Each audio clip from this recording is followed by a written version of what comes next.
Alrighty, let's get after it.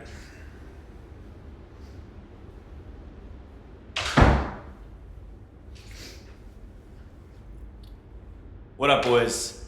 We are gonna go over negotiations. So, step one. All right, you listening? Watch. Don't be a, ready? Pussy, all right? Don't be a bitch, okay? This isn't that hard. Have some confidence and let's get after it. So, what we're gonna do is go over how to go from your DMs. Now you're doing outreach, right? You got responses from influencers. How do you take those influencer responses in your outreach, take them to the DMs, respond to the DMs, all right? Rizz them up, then take them to do some pre-call research, right? Get some information, and then eventually get them a call and close them to start posting content for you and raking in cash. All right, here's the deal. Never share upfront pricing, all right? If you're sharing upfront pricing, you're basically shooting yourself in the foot and asking yourself not to close an influencer, all right? They're all gonna say like, what do you pay per post? What do you do with this? How much are you willing to pay me? All right, they all have egos, all right? Feed into them, but don't tell them the exact price. What you wanna do is tell them, we pay retainers ranging from $500 all the way up to thousands, 10,000 plus, depending on the deal. And now in their mind, they're like, holy shit, bro, I can get paid $10,000 for this. Oh my God. Now, are we gonna do that? Fuck no, all right? No, unless they're getting us like 6-7 million views, we ain't doing that shit. But the point here is to move the conversation to a call where you can tailor the deal. Now, with your outreach messages, a lot of the time they're just gonna send you their number, you hop on a call with them, you wanna send them a text, etc. But if they start ripping back to you, hey, what's the post? What can we do here? How much are you gonna pay me? Always hit them with we'll pay you a couple $100 up to a couple thousand, depending on the deal structure. We have many deals. I would say generally if you're starting off, just say like, we're paying influencers anywhere from 500 to $5,000, depending on the deal. They don't have to know you haven't closed any influencers, but that's what you're willing to pay. So that's honest, all right? You're good. So step two in this whole process is to get them on a call. Send them your number, tell them to call you, or get their number, send them a text right away or call them right away, or book a call with them via text message. Right when you get their phone number, text them. If you wait time, you're basically asking yourself not to close them. Step two, you wanna do some research. So before this call, say you send them a text, you plan for a call tomorrow at noon, all right? And you need to figure out, okay, what the fuck am I gonna pitch, right? Like, I don't know how much money I'm gonna send them. I don't know what I'm gonna pitch, how many views per video, what the fuck is a view guarantee that I hear Zach and Connor talking about, etc. But here's what you're gonna look for. You wanna make sure they're posting daily, all right? No scatter gaps. You don't want any evidence to show you that they deleted underperforming posts, and therefore you can find out, okay, if they're posting daily, they can post my videos once a week without bombarding their audience with sponsored content. They want consistent views, and you want consistent views, right? If their page is performing, you care about their views over their followers. No one gives a fuck about followers anymore. People care about attention. So, consistent views. We're talking at least 100,000 views per video. If you don't do that, then it's not really worth paying them. Like $500 a month, a lot of these guys won't do it unless they're just starting off. And so you really wanna look for at least 100,000 views per video. You can lower it based on what we're gonna teach you in the pitch structure in this module. However, it might be hard for larger influencers that get more views to bite on that. And then you wanna make sure there's engagement. So we're gonna go through two examples, one very good example and one shitty example. A great example is Jeremiah. Jeremiah kills it for us and Cal AI. As you can see, he gets roughly like 200,000 views, 50,000, 120, 153, 358. This Cal AI video got 362. This Quitter video got 473. So Jeremiah rips fucking views. And the best part about it is he's posting daily, if not once or twice a day, 5 days ago, 5 days ago, 6 days ago, 6 days ago, right? 6 days ago, 7 days ago. So he's posting multiple times per day.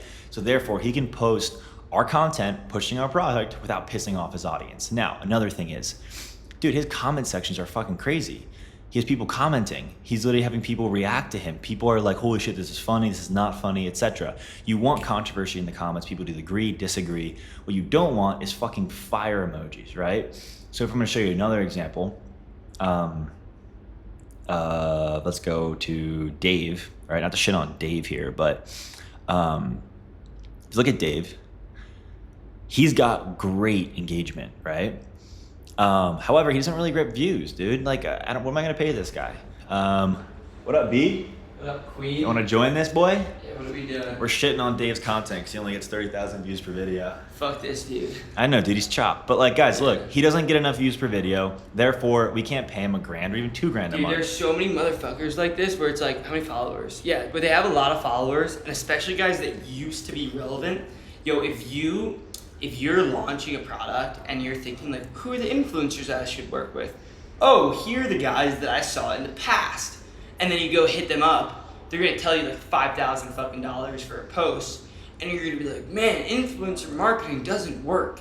It's like, no, you're going after the wrong people. And here's another example. You got this guy Dewey, right? We used to work with him with Quitter. What we did is we made a mistake. His fucking content gets laughing emojis. He doesn't have a community. Yeah. No one gives a fuck about him. Maybe they laugh at him and it converted some, but at the end of the day, we don't want to work with him anymore, so we clipped him. Dude, you want to see conversations occurring in the comment section and people referencing past shit that the creator has done. One of the best examples of this is Santa Cruz. Santa Cruz is actually mad at me right now. I think I mentioned this during one of my videos because he thought I was talking shit because I was like supporting Sam and whatnot when he and Sam are beefing. Drama. Yeah, a little bit of a pussy, but that's okay.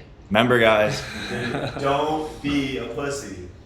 But if you look at Santa Cruz's content, more so on TikTok, to be honest, actually, maybe his Instagram following isn't as tight as I thought.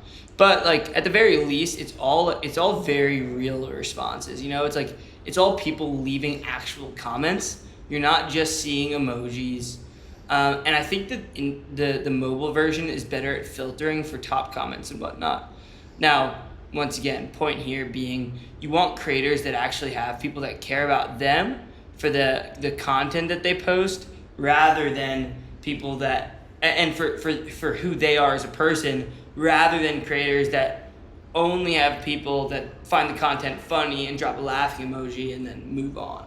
And this works because that creator actually has trust with their audience, and so therefore when they push your product, they're more likely to convert. When are you gonna be free, by the way? By 10 minutes. All right, so now that we've done our pre-call research, we see that they have posting daily, they get consistent views per video, and they get engagement. The next thing you have to do is figure out your pitch. So when you're looking at their content, we want to offer 4 videos per month, so it's a video per week, right? And this can probably be cross-post between TikTok and Instagram. Some creators get a lot of views on Instagram, low views on TikTok, or flip-flop.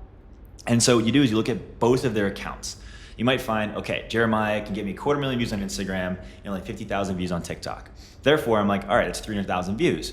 That's 1.2 million views a month. So I can be like, okay, at a $2 CPM is what you really want the range. You need low end $2, high end $3. Maybe you can go a little lower than $2 at higher end deals with like 5 to 10K a month. However, generally speaking, for what you guys need, it's gonna be a $2 CPM, high end $3, or else you're gonna be eating into your margins, probably losing money. So if you look at Jeremiah, right? He has, right? Roughly 250,000 views. So I would go to him and be like, look, I'll offer you $2,500 for 1.2 million views, right? He'd be like, oh, this is sick. He'll probably bite on that because we can offer him a retainer. We're pitching a long-term deal here, right? We're not pitching him, hey, I want to do 1 post or I want to do 1 month. We're pitching him like, hey, we want to work with our creators 6 months, 12 months, 18 months, etc. Now, contracts, which we go over in the next section, are going to be structured in a way where you protect yourself and you clip that thing month 1. Number 2, another way to protect yourself is you only pay a certain percentage up front. So usually you pay up to 20 to 40% depending on the creator and what they want up front. So therefore you're protecting yourself on the downside. So if they only post 3 videos, you get an ROI in that 20% paid up front. And if they don't post, they don't hit their view guarantee, you don't pay them the rest of the videos. And that's very clearly outlined in the contract. And so the next thing is, now that you've got this structure, you know how many views they're getting, you know how many views they want from them per month, you know how many videos they're posting, okay? Now you're like, all right, I gotta approach this call. How the fuck am I gonna close them? I've never done a sales call. I have no, what's the fucking word? Skill set in sales, we'll call it. But guys, this isn't very hard. All you have to do is be charismatic and approachable.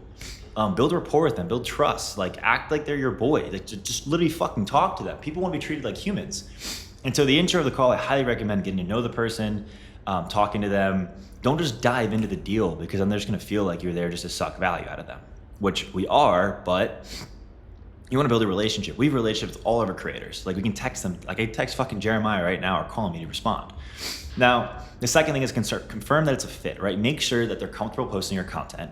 You've already looked at their content, so you know it'll fit with your product. So you kind of know this, but you're basically having them tell you it fits. They're confirming for you, like, hey, yeah, this works really well with my audience. They'd love this.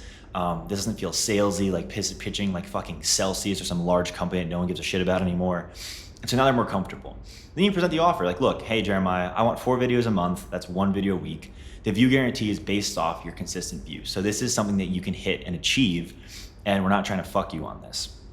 Now, with the CPM baseline, I would highly recommend not saying we're basing this off a CPM, which stands for cost per milli, cost per 1,000 views. You just say, hey, I'm going to pay you $2,000 for 1 million views. That simple.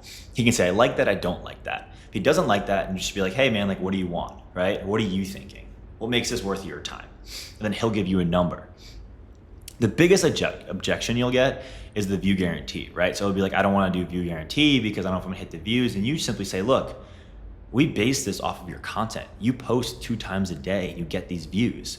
So you're gonna hit this. And it's your job to get views, our job to convert those views, right? So we can't cover our bottom line cost on anything unless we get paid through conversions, which the influencer brings. And so now they're more comfortable because they're like, oh shit, like I'm gonna get them views and then I'm gonna get paid for getting views, instead of just being a one-off deal from fucking Dick's Sporting Goods for $5K that they get like once a year. Now this has been said, they're comfortable, you close them basically. They're ready. They're like, I'm in, Connor, right? Let's go, hands down. What you wanna do is then schedule follow-up. So generally I schedule follow-up, review the contract. I follow up via text saying like, here's what we spoke about, just confirming, I will send the contract, please send me your email. And so generally this call, like as long as you set expectations, confirm they're a fit, and they tell you they're a fit, they understand that they're posting 4 videos a month, once a week. Maybe you can pick a day that they post and you follow up. They understand the retainer deal structure and their line on pricing. You're done, it's closed, done deal, game over, all right? If they're not ready, whether it's because it's too high of a budget, you don't have the money for them, etc., I would honestly just stay in touch with them, follow up with them every couple of weeks. Or have them think about it, schedule a call. If like, hey, I'm not ready, need to figure some things out. Be like, all right, let's schedule a call in 2-3 days. Let's put it on the calendar and we'll talk then. What I said about the view guarantee, I usually pitch this as, like I said, you say for 1 million views a month, we'll pay you $2,000. I wouldn't say at a $2 CPM. You don't need to like use lingo that could confuse them. And then you just tell them, look, we're paying you for getting views, and we're gonna convert those views for a long-term partnership that's very fruitful for the both of us. As I noted, their job is to get views, your job is to convert those views. You can be very polite when you say that. You're really just pitching that's a mutual benefit. When it comes to objections and responses, usually they say like, hey, I usually get paid $5,000 per post, like Blake was saying, right? Like these like guys that have been in the industry for a while used to get paid fucking so much money for doing nothing because these fucking companies are retarded. Now the game is you want views. So you're like, all right, look, I can pay you $5 per post. That's $2,000, right? But I need 1 million views. And they're like, well, you can only get you 250,000 views. And you're like, all right, that's worth like $500 to $750. I don't know. And then it's not a good fit. You move on. Right? You're doing so much outreach. You're going to have tens of 20, 30, 40 creators responding every single day as you send 100 DMs a day. So generally just work backwards, work with them, be understanding. When it comes to the view guarantee, I would just basically say, hey, your job is to get views consistently. Our job is to pay you, and this view guarantee is based off what you already average views-wise, so it's achievable. We're not asking for you an unrealistic ask and try to fuck you. And if they don't hit the view guarantee, you structure your contracts to basically say they're gonna keep posting to hit it, or you prorate it. So for example, if they get 800,000 views and they need 1 million, they can just post again to hit that, and then you pay them after they post that 5th video. Or say they get 500,000 views and they're supposed to get 1 million, you can be like, all right, I'll pay you $1,000 instead of $2,000, right? 50% of the contract. So once they're ready to proceed, I recommend send the contract same day, get them to look at it, follow up with them, make sure they're comfortable, get that shit signed and onboard them. Usually with onboarding, I usually set up a group chat with my team, and they handle that, and we're in the communications to make sure everything goes smoothly. Or when we're starting out, I would just text them, get the contract signed, ready to go. And next is managing them. So at the end of the day, like we mentioned, if they're not ready, just be understanding, schedule a second call. If they're out of budget, just tell them, hey, we'd love to reach back out when our budget grows. Just be super respectful. You don't want to burn any bridges in this industry. We did that and it kind of fucked us. We had to repair relationships because I was like, oh no, screw you, this and that. You kind of get your emotions. You drop the fucking ego and play into their ego. Make it seem like they're getting the better end of the deal here. So once you finish this, put them in your CRM. I recommend just setting up a Google Sheet with influencer name, followers, links to their TikTok, etc., the deal structure, right? How many videos you're getting, what you're paying them, the upfront payment, log when you pay your first payment, your second payment, so now you can track things. And then eventually, once you get over 5 influencers, recommend using a tool like Growy, which we'll go over, which automatically tracks views, pays out. They handle all the documentation so you can actually write off these expenses for your business. Just to fucking cap this off, look, be charismatic and understanding. All right, you can be confident without being a fucking dick. All right, don't be a fucking loser, be soft, like, oh, and like get pushed around. Like, dude, understand this is a mutual benefit. Like, you are helping them as well. And so make sure they understand. And then you pitch it as in like they get the better end of the half. Like, look, you're getting views. You can even set up bonus structures, which they may ask for, they may not. I don't recommend doing that off the bat unless they actually ask. And I wouldn't hard sell them, because if you hard sell them, it becomes this pissing contest and it's probably not going to lead to a deal. So at the end of the day, be charismatic. Do never talk about fucking pricing in the DMs. Get them on a call, talk to them, and go from there. Like, just be human. So that is how you negotiate with influencers. Next, we're gonna talk about managing them, how to track them, and yeah, let's fucking get after it, boys.